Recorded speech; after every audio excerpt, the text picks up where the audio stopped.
Hello, everyone, and welcome to our first broadcast. My name is Flavia Richardson, and I am part of the Juice and Velocity team. Our mission is to support companies in direct consumer space. We have equity funds, and of course, we have Juice Ventures, which is the user acquisition solution for companies that really want to grow. This is part of our monthly sessions with various different experts in the space. And today it is really my pleasure to invite Candice Ren. She has been an amazing professional being part of Bumble and being able to elaborate quite a number of strategies on how to accelerate user acquisition. So it's with all the pleasure that I could possibly have welcome Candice to our second online streaming. And Candice, I'm so excited to have you and of course to learn from your amazing experience. Thank you so much, Flavia. My pleasure to be here. Thank you so much for having me. And thank you everyone for joining us today. I am here in Sydney, joining you in hotel quarantine. I checked my internet speed. It seems to be really fast, but I have my mobile 5G on standby just in case everyone decided to go on Netflix or something. But without further ado, let's get started. Today, I wanted to talk to you about a few data strategies to help accelerate the user acquisition and also the customer journey following. So first of all, a little bit of myself. My name is Candice Ren. I am one of the co-founders at 173 Tech. We are an analytics agency. We work with companies at various stages, helping you get started with a data stack or helping your existing stack get to the next level. We cover the entire data spectrum from engineering, strategies, analytics to data science. Like Flavia mentioned before, our founding team, we all came from a dating group called Bumble, where we started building a data stack from day zero until supporting hundreds of millions of users finding love online. And following the exit in 2019, we started 173 Tech together, and we have been expanding our data approach into many different industries. We found a lot of data knowledge quite transferable. E-commerce being one of the biggest sectors we're in. Also consumer apps, where is our roots. Blockchain analytics, we started earlier this year, B2B2C, and many of our clients has a subscription model, which we'll talk about in a bit more details in a bit. So I want to start by talking about a few pain points. I've been speaking with hundreds of founders since we started, and we have seen a few common themes that's been coming through. So first of all, this is one shared by a lot of marketing teams, especially if you are spending across many different channels. Many reported that it's quite difficult to detect the true effectiveness about their campaign spending. Second of all, the visibility of that customer quality. Customer quality as in, if you spend $10 acquiring someone, how much are they actually worth to you? So this is relating to the lifetime value of someone. So again, relating to repeat purchases rate, retention if you have a subscription model. And the third one, this is relating again to the retention, the lifetime value. How do I predict my revenue growth? Sometimes this is a nice problem to have. So during high growth period, this particularly become really challenging. So how much stock I should be prepared for? How do I predict my growth rate? And then the fourth one, insights towards customers. So if you have a product, very likely you have different types of users using the product in different manners. They're here for different reasons. They've signed up for one of your many user unique selling points, so one of your USPs. And so what you want to do is build very meaningful personas of customers, so you can tailor your approach to each of one of them. Many found very limited insights to build a fully fleshed out user persona. The next one, again, really common among all companies, is relating to the manual data processes, very time consuming to pull data from various sources, having to merge things together. And after all that hard work, sometimes the insights are still fairly limited. Relating to the pain point number 5 is the data quality issue. So because of all this manual processing, everyone probably writing SQL, the queries in a different manner or defining metrics slightly differently. You have data issues relating to metrics consistencies, and over time, you erodes the trust in data, which is very unfortunate. So in this session, I wanted to share a few learnings during our journeys that hopefully will alleviate some of the pains. And for those of you who are looking to get started with your 360 customer view, centralized customer view, I will talk through a few tools and a few ideas on how to get started with that at the end. First things first, marketing spend. How do we maximize that marketing dollar across the channels? So first thing we always recommend is to centralize your reporting. If you have a multi-touch conversion flow, let's say I see a Facebook ad, I click on it, read a bit about the brand, the product, and then went away a couple of weeks later, I Googled the brand again, and then clicked on a Google AdWord, and subsequently bought something and converted. If that is my journey, then both channels will be claiming me as a conversion. They tend to be a little bit greedy in that sense. So what you will found if you are doing analytics within the channels, your marketing spend, the customer acquisition costs, your CAC will always be underreported. So what we do recommend is automate the data extraction from all these marketing channels and deduplicate the attribution. So here you have various ways of deduplicate. You can apply any attribution model, but we will recommend starting with a last touch. And as you go getting more sophisticated, then you can look into other modeling. And the third point, if you have the capability, your tool stack allows, it's always good to have alerts on across all your campaigns, across all channels, having that sent to a Slack channel for all your marketing team. So everyone is on top of the ROI across the board. The second thing, so this is related to the customer lifetime value. So when you're looking at acquisition, you'll be optimizing towards a metric. Ideally, you want to optimize towards something a bit lower funnel. So instead of views, clicks, impressions, you want to look at the real value bringing to your business. Typically that will be a purchase, but ideally you want to look beyond that to say, okay, if it's a subscription, what is the retention looking like, or repeat purchases. So anything that's a bit longer term value suggestion, that will be amazing. You might have a question now, lifetime value sounds great, but for me to get the lifetime value, I have to wait for the customer's lifetime, which is not very practical if you need to optimize your marketing spend today. So that leads to my third point here. How can you get that early performance indicators? So this is relating to LTV prediction. So when it comes to prediction, you can go as sophisticated as you want or as practical in the beginning. So if you look into historical data, can you look at certain patterns? Can you derive a multiplier to suggest, what is the repeat purchase look like for your customer? That could be by product, per segment of users, per market. But what you want to get to is a value suggesting the lifetime value of a user. Once you have that, you can combine that with marketing spend, and here you'll have an estimated long-term ROI. And this will be the early signals to judge the effectiveness of your campaign across all channels. So we talked a little bit about the customer lifetime value. I really wanted to hammer in this point. There are various stats, when it comes to the cost of acquiring user versus retaining an existing one. But the bottom line is it costs a lot more.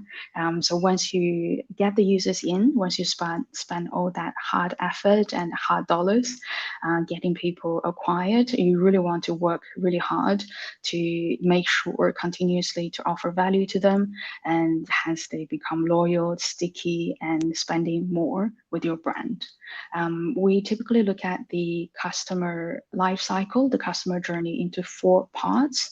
The reason it is a growth cycle is because everything is interconnected. Everything we learn throughout the customer journey can be used to facilitate other steps.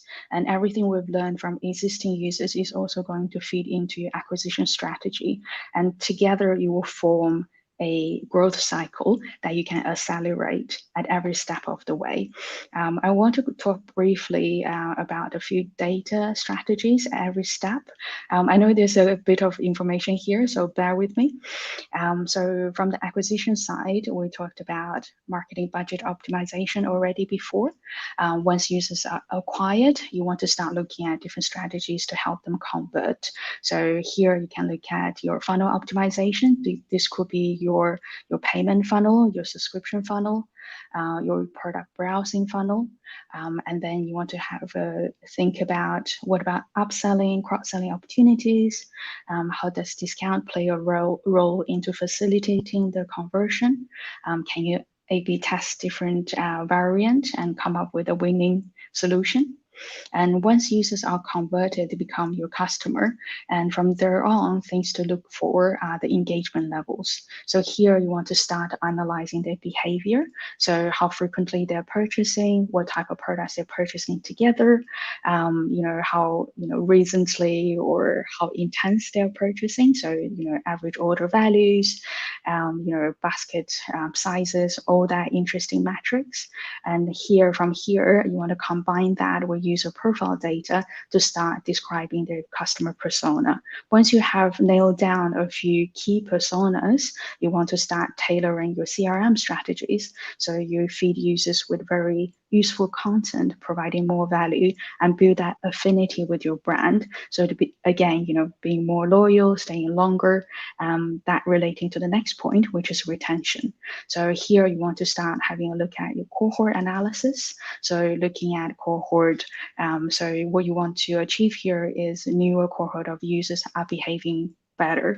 Behaving better can be measured by higher repeat purchase rate if you have a one-off purchase model. If it's a subscription model, you want to start looking at their retention cohort. So making sure people are not canceling, they are staying with you for longer. Relating to retention, there's a concept of churn. So churn propensity modeling, the idea here is to predict if someone is about to leave you. If you know if someone is about to churn, you want to start devising strategies to stop them from doing so. And on the flip side of that, LTV prediction. So we talked about that a little bit before. So, can you look at your historical data, come up with different modeling? This could be rule-based in a simple sense, or it could be very sophisticated data science models to predict the lifetime value. And this one can be feedback to your marketing strategy we talked about before, but there are other things. For example, your high LTV users, can you create automated lists, high LTV, high value users to be used as lookalike audiences, for example, and also you're combining that with your customer personas. You can start testing your campaigns for which persona responds to which particular USP of yours, which creatives or copies has the highest conversion rate. So this is how everything feeds back into the loop, your growth cycle. Subscription models. So this is something we're seeing as a trend that's been picked up a lot recently in the past year or so by many brands. There are many benefits of a subscription model for both the customers and the brands. So from the customer's perspective, if you have a product that's being consumed regularly, having a subscription model save a lot of faff from the customer, from having to look through the products, put in a basket, buy buy and pay for them every month. And also because it's a subscription model, likelihood you're offering some kind of discount. So there's the value for the customer. Certain brands provide additional values, for example, free recycled packaging. Some create a community for customers to share ideas and tips. So here's other values you bring to the customer from the subscription models. From a brand perspective, because people are subscribing to a scheduled delivery, you have a more structured user behavior. So billing cycles are predictable. You know when the next order needs to go out, you know how many orders are planned to go out in the upcoming months. So your KPI and your cohort reporting can be very structured, and that leads to the predictability of your revenue and your stock. So a little bit on the KPI side. So if you're running a subscription model, likelihood is your North Star metric is the recurring revenue. So if you have a monthly subscription model, your MRR will be the North Star you want to look at. So this is the one metric you want to aim for, that maximizing that. Investors tend to be very interested in looking at the growth of this particular metric as well. So, when we look at a North Star metric, we always have this process to break it down. So decomposing it into contributing factors that is measurable. So here, we have a very high level breakdown. We like to say peeling it like an onion. So how do you peel that? So if you look at the recurring revenue, two contributing factors at the immediate level is the number of active subscriptions, and multiply that by your subscription pricing, that will give you the MRR.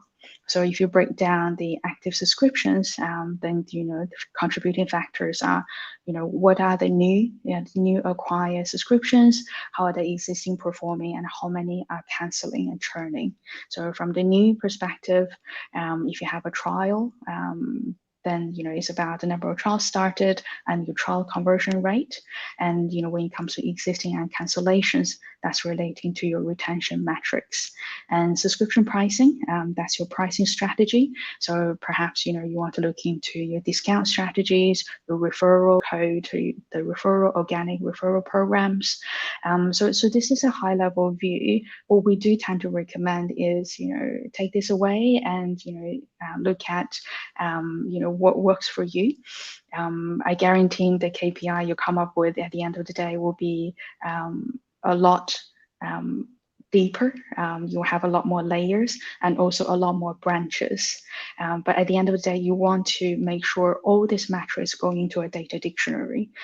The reason we say that is because all metrics need to be defined as tightly as possible. You should leave no room for ambiguity. It might sound really trivial, but it's quite important. I give you an example. So if you want to talk about revenue, simple metric, but there's a lot of factors to think about. How is shipping considered? How is taxes considered? What about returns? What about people skipping a subscription? How is that affect your revenue figure? So all that should be written down black and white within your data dictionary. So this will alleviate one of the pain points we talked about before, inconsistent metrics. So when you have the data dictionary, this is a vocabulary that is shared with all your teams. So there is no second guessing. Everyone is reporting numbers the same way. You don't have to waste time validating numbers across departments, and also avoiding making mistakes in your decisions. So this is what we recommend on the metric side. A few things on the subscription models, what should or should not do, from what we learned throughout the time working with a lot of brands. So from a subscription conversion point of view, again, this might be a no-brainer, but never trick customers into subscribing a product. Always strive to provide genuine value. Test the most effective value, the USP that you're providing, relating creatives and copies for each of your custom segments. And when it comes to retention and churn, you want to make sure you constantly monitor that, and cancellations. Why are people canceling? Do you see an increase level for whatever reason? Can you mitigate that immediately? But you should always make it super easy for people to skip an order or to cancel the subscription.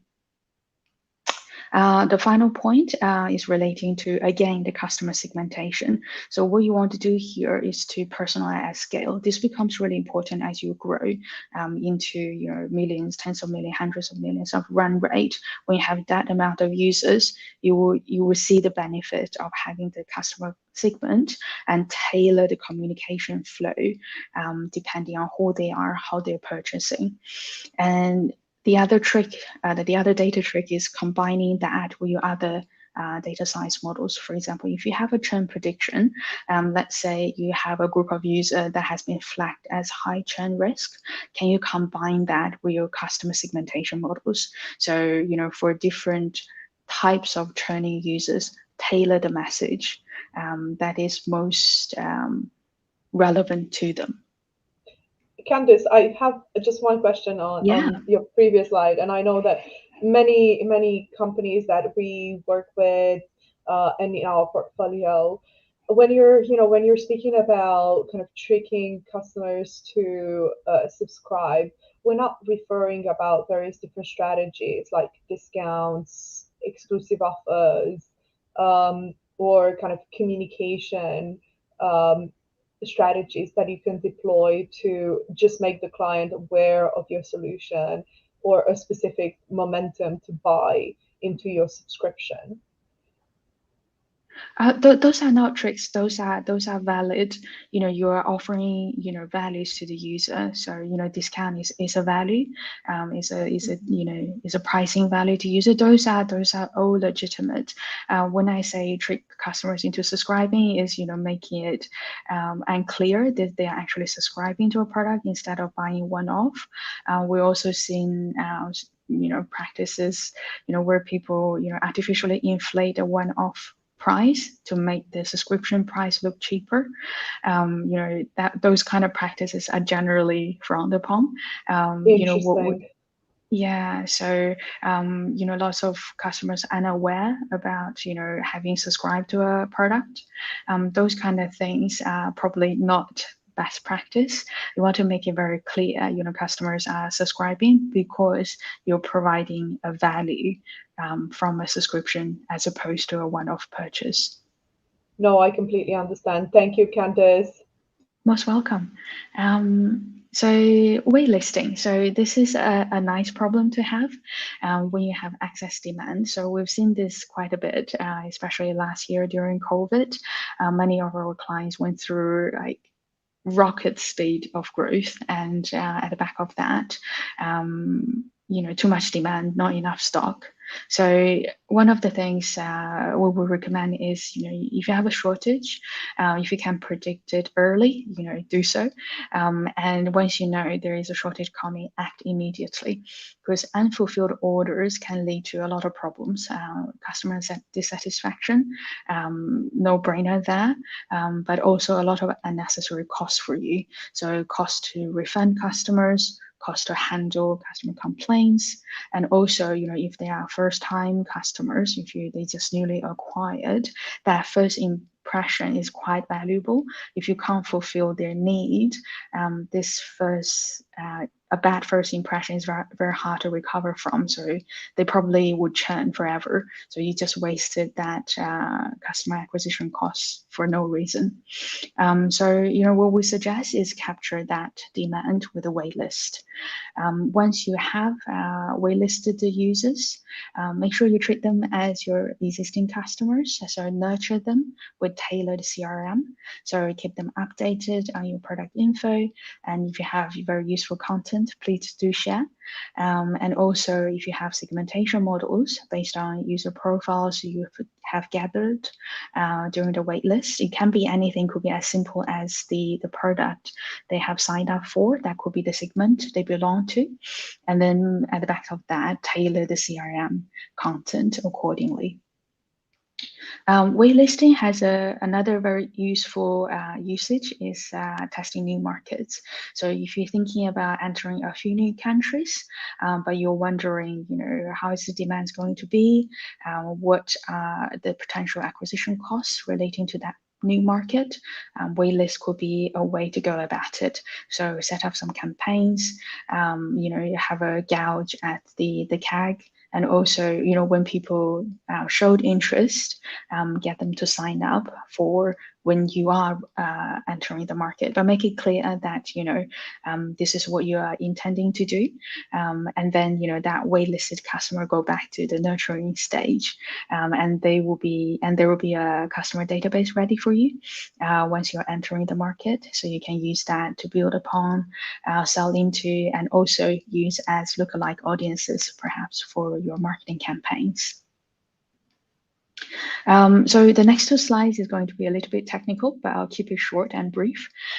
So, if you're looking into building your own 360 customer gold mine, so your own data, so you're owning all that data flow, you're owning all that data logic and that data insights. So here are some considerations. So to do this, generally you will need a centralized data warehouse. So this is where all your raw data will be piped into.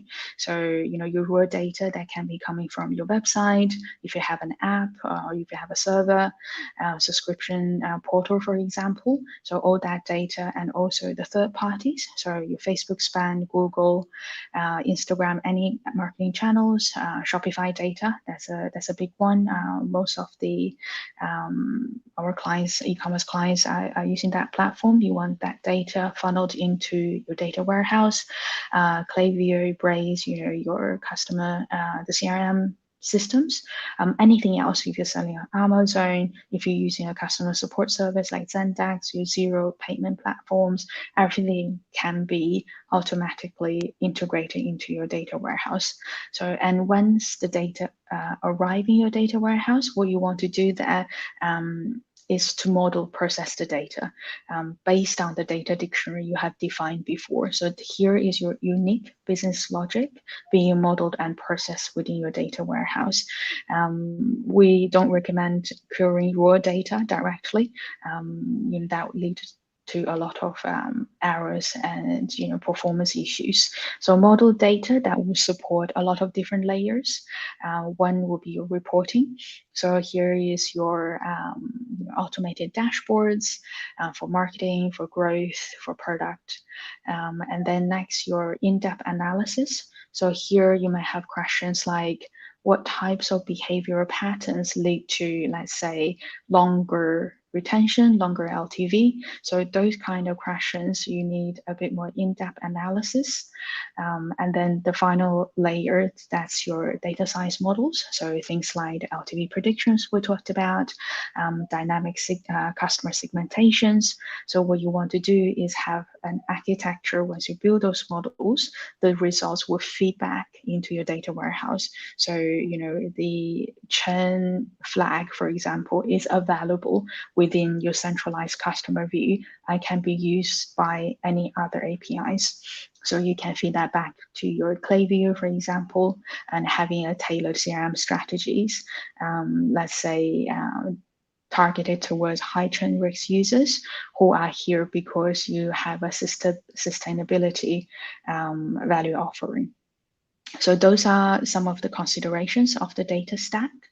I want to also quickly mention our data processing framework called Sayan, which we've decided to open source. You can find us on GitHub.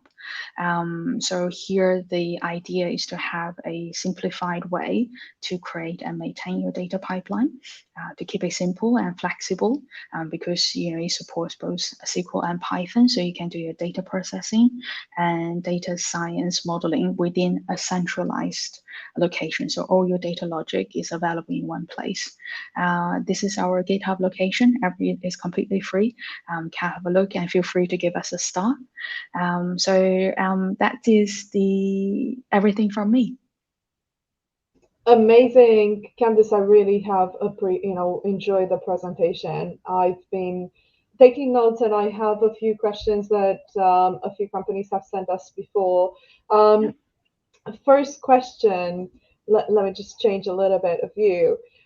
First question is around LTV. One of the biggest challenges we're experiencing, and I've seen over the years within portfolios, have been around LTV prediction. And I know you've mentioned it and how companies can approach it.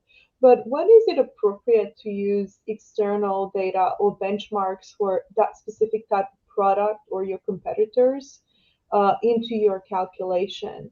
And what can go wrong when you're trying to predict LTV when you only have a few months of traction? So you're still in the very, very beginning of your journey. Yeah, that's a great question. It's a very interesting point using competitor data. If you are, first of all, I don't know how accessible are those data from competitors. Second of all, it's a good benchmark. If you have the, data availability, then by all means, it's a good way to look into if you don't have anything yourself, if it's a brand new product. If you Mhm. only have a few months data, that's also fine because you can already start seeing the retention curve. So retention, if you have a subscription, it's the retention. So how many people are coming back in month one or month two? If you are Yes. not a subscription product, you can also look at retention, but in the sense that it's a repeat purchase rate. So if you have 100%, that will be their first purchase. Then you can start looking at their first month, so the month since their first purchase, how many come back. So you can start formulating a curve. So once you have that curve, so that will be a estimated lifetime value. So those curve you can translate into an LTV value per product or per brand, for Hmm. example. Here's another question. How obviously you've presented quite a sophisticated architecture, and I think from the perspective of a very early stage company, they're still very limited in the type of tools that they can use. Um, would you encourage companies to utilize, I don't know, Excel to track this to begin with before they have a completely different dimension?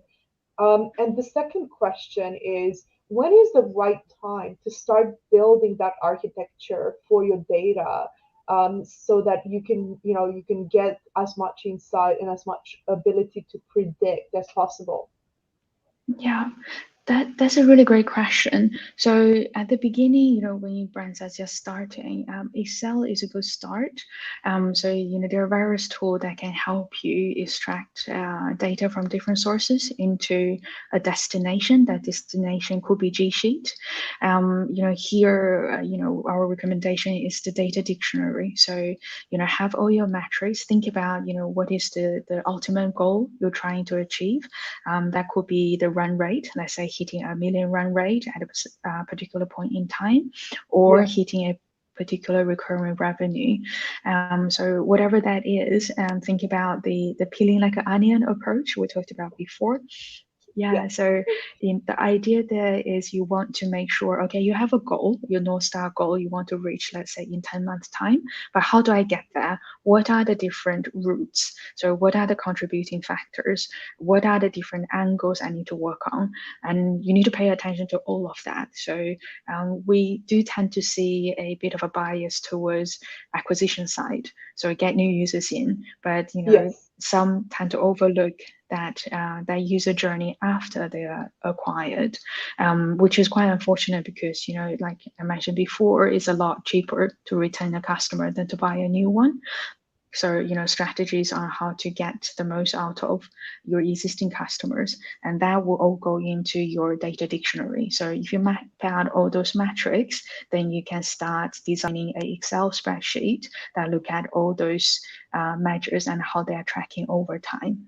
And then when you get to a point, and then the question is, where is that point? I need to start thinking about having this pipeline. So that is a really great question. There's no black and white rule. Um, We, okay, yeah, so I'm gonna follow up a little bit because I think yeah, this is a very interesting topic, and I know that many people, and when we circulate the recording on to our portfolios, I think it would be very good to understand. Should you invest in the beginning of the journey, especially if you're a subscription business, and have that infrastructure, even if not a lot of data goes through it, because you're planning to get to a million in reoccurring revenue in, let's say, less than a year, which is quite standard nowadays for our industry, right? We've seen companies going from a million to 30 in less than a year. Um, should you be investing in the architecture, ensuring that everything, the data dictionary, the data flows, you have the right dashboards, and then build on the acquisition rather than build incrementally and then you actually lose sight of some of the data, as you said, in the client journey, and you're losing momentum, or you're potentially investing so much more of the equity into the acquisition than you actually should have. Absolutely. There is definitely an opportunity cost for delaying that visibility to your data. I guess this is a bit of a catch-22 situation. Mm, Once you're just getting started, resources are tight. I can really relate to that. I can really empathize. There's a lot of money outlays. Your small team. Where do you spend that precious resources? We do typically see clients at different stages. That some are just way before the 1 million run rate, some very much later, 10, 50 million run rate, they're getting started. Really depends. We typically see second round founders that tend to do things very early on.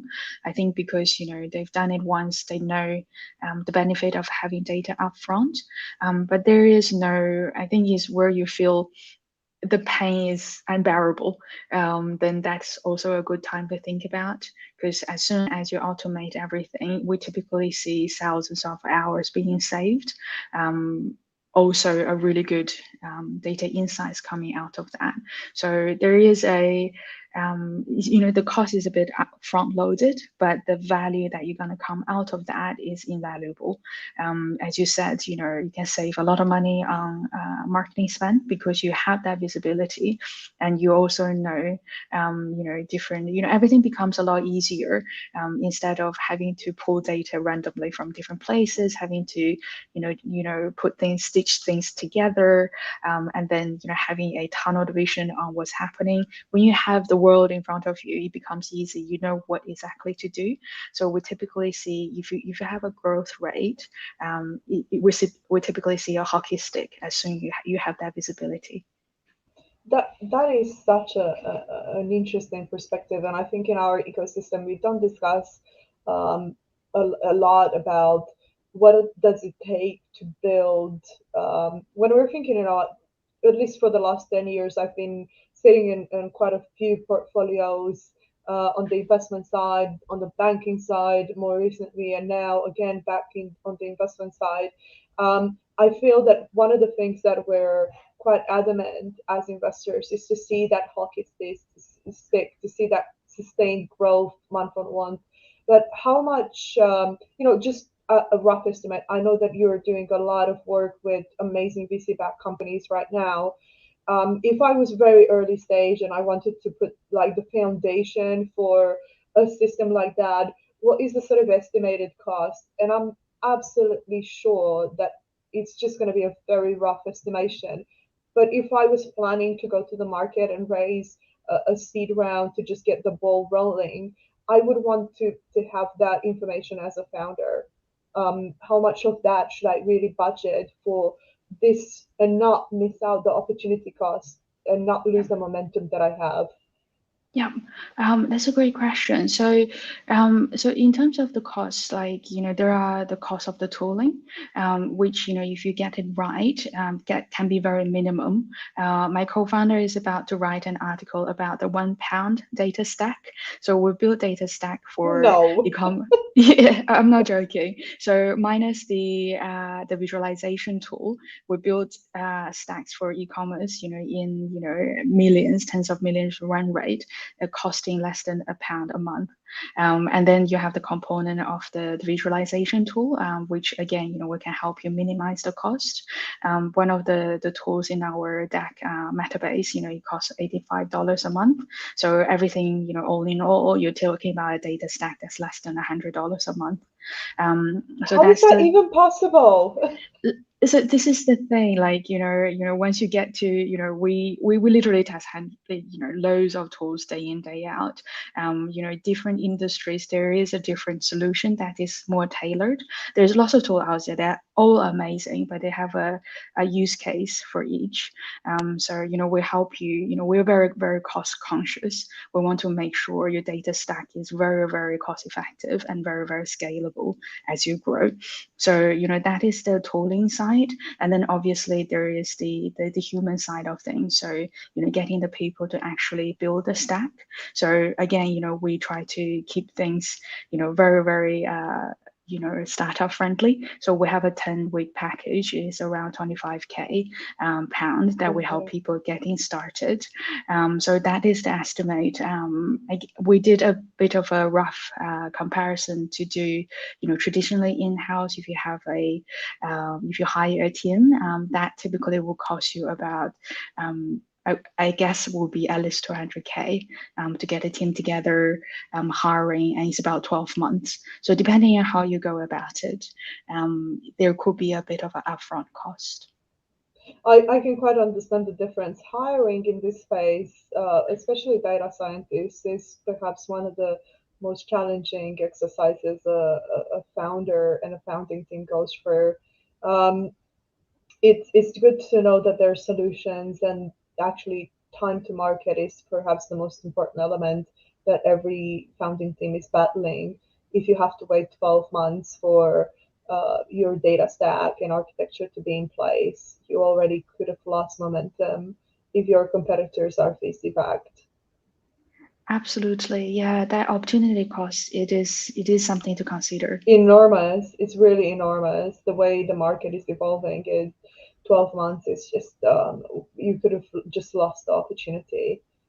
No, Candice, I absolutely enjoyed your presentation and really admire your dedication to help founders in this journey. And I would absolutely love to share the articles and the resources that you're working on now. I think everybody should be aware of this type of solutions. I've worked for so long in this space and I'm still learning amazing things from you, which makes it exciting for me. Being part of this ecosystem means that you always are on a learning journey. I just want to thank you for taking the time. I know it's very late at your end, and I hope that you're going to be able to, go to bed and rest for a few hours. And hopefully you're going to be enjoying Australia and Sydney. And thank you so much from us at Juice and Velocity. We're also grateful, and we wait for you to come back in January. Sounds great. Well, thank you so much for having me. I really enjoyed our chat, and always happy to help founders any stage. Any questions? Reach out to me. Very happy to chat and share. The emails are below, guys. I'm going to share them on our channels as well. So please do reach Candice on Candice at 173tech.com. And if there's anything, reach out and I'll absolutely be happy to connect you guys. Great. And to everybody watching, have an amazing weekend. Take care of yourselves. Thank you, Candice. Bye, everyone. Thank you, Flavia. Bye. Take care.